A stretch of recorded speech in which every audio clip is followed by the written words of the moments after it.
The best way how to continuously move on is to not have too many attachments in your lifetime. Everybody has different attachments. It's always the same structure. The more you are attached, the more difficult it is to move on. That is the general pattern. At the end, it's going to boil down to how important is your life to you.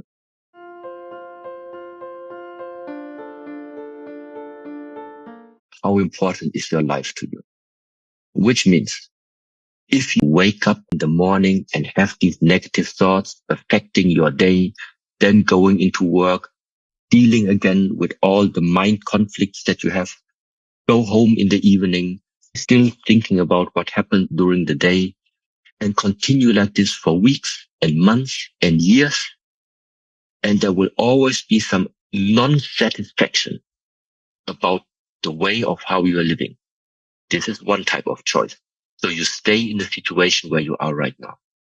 Because trying to change other people, at least for me, is no way. It's not working. I wouldn't even, let's say, invest time in trying to change other people. So the first idea would be, are you able to stay in that situation, imagining that all of the colleagues out there, they would never change? Are you still able to figure out a way for yourself to still remaining in a state of the mind that is not destroying your health? If you say it's impossible, I am too much attached to the surrounding, to what the other people do or don't do, then there's only one way. Either you're going to stay in that situation and take all the health issues that were going to come on the long term, or you are setting your priority and say, no, this is my life. This is not the way how I imagine my life to be, waking up and going to bed with like negative thoughts or unhealthy thoughts. And then you must change your surrounding. That's it. There is no alternative to these two things. Taking into consideration that we cannot change other people and cannot change the outside circumstances. So either you change yourself or you change the surrounding and the environment that you are placed upon. But now comes the problem. If you think you just say, okay, then I'm leaving this company and I'm moving to the next one, you're going to meet the same problem. Why? Because it's not the problem of the people. It's the problem because something inside of you is not able yet to solve this challenge. And this is where, again, it's about self-mastery. Meaning, everything that you feel is a challenge to you. Ask yourself, what is it inside of yourself that is causing this conflict, that is causing this challenge for you, and solve it inside of you. This is where to look at. And in the moment this happens, well, something very valuable has been developed there. It's not an easy way.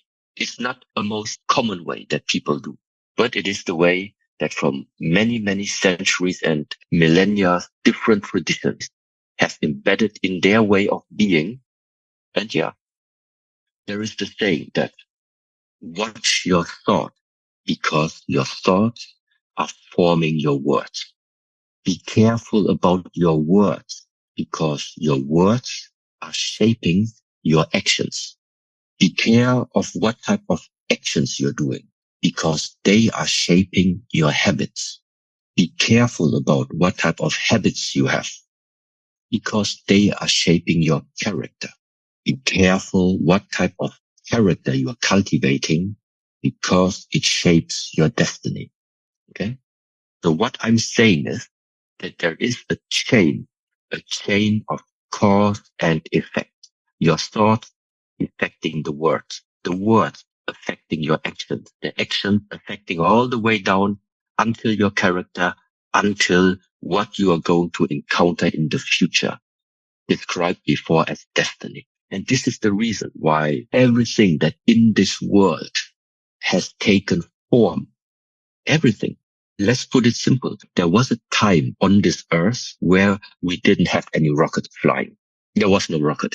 But meanwhile, you can see technology has went on. We have rockets flying and landing. So the question is, how can something like a rocket come to the earth? How did it happen? So there must be a person who somehow saw something in his mind. How can he see something that he never saw before? Because it was not there. And this is the powerful part about the mind. Our mind can see things that are not even existing yet on this earth. This is the power of the mind.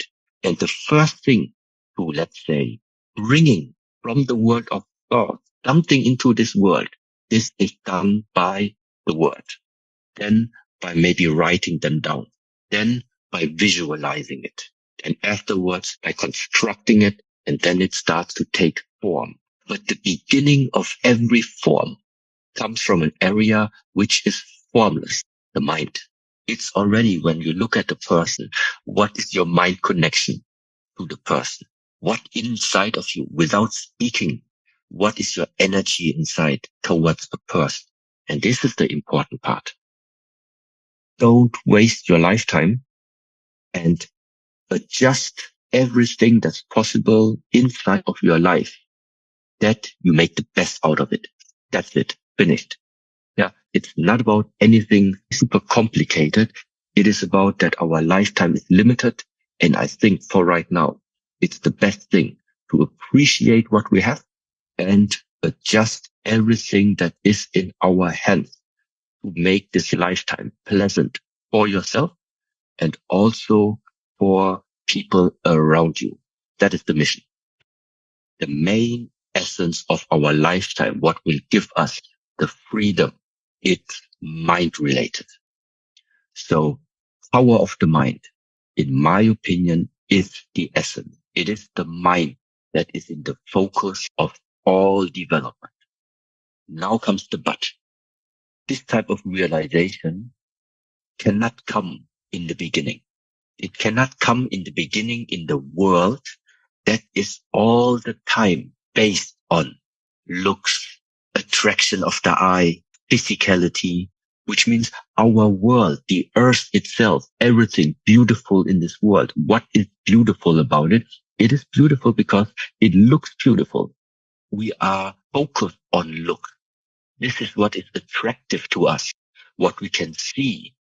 This is what matters. Okay. The world of forms is important. What I do with my body, what I do with my shape, how I take care of the matter that I have in my lifetime, to take care of this matters 100%. But it is only as the bridge to the mind. Very important. I make it simple.